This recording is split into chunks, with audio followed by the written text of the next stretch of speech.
ஹாலிடேஸ்னாலே அது நம்ம ஜிடி ஹாலிடேஸ் தான். GT holidays, South India's #1 travel brand. You know you are special when you're with GT Holidays. Foxconn நிறுவனத்தின் முதலீடுகள் குறித்து அமைச்சர் டிஆர்பி ராஜா குடுகுடுப்பைக்காரரை போல பேசுவதாக பாமக தலைவர் அன்புமணி ராமதாஸ் கடுமையாக சாடியுள்ளார். இது தொடர்பாக அவர் வெளியிட்டுள்ள அறிக்கையில், தமிழகத்திற்கு ஃபாக்ஸ்கான் நிறுவனம் உறுதியளித்த 15,000 கோடி ரூபாய் முதலீடுகள் எப்படி வரும் என்பதை அமைச்சர் டிஆர்பி ராஜா கூற மறுப்பதாக தெரிவித்துள்ளார். அமைச்சர் கூறுவதை பார்க்கும் பொழுது நல்ல காலம் பிறக்குது என்று குடுகுடுப்பைக்காரர் கூறுவதைப் போலத்தான் இருக்கிறது என்று அன்புமணி கடுமையாக சாடியுள்ளார்.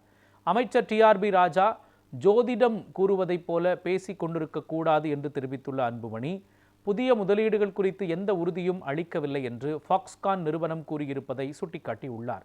தமிழகத்திற்கு வந்த தொழில் முதலீடுகள் குறித்து அமைச்சர் டிஆர்பி ராஜா வெள்ளை அறிக்கை வெளியிட தயங்குவது ஏன் என்றும் கேள்வி எழுப்பியுள்ளார். இனியாவது மக்களை ஏமாற்ற பொய்களை முதலீடு செய்யாமல் உண்மையாகவே தொழில் முதலீடுகளை ஈர்க்க திமுக அரசு நடவடிக்கை எடுக்க வேண்டும் என்று பாமக தலைவர் அன்புமணி தெரிவித்துள்ளார்.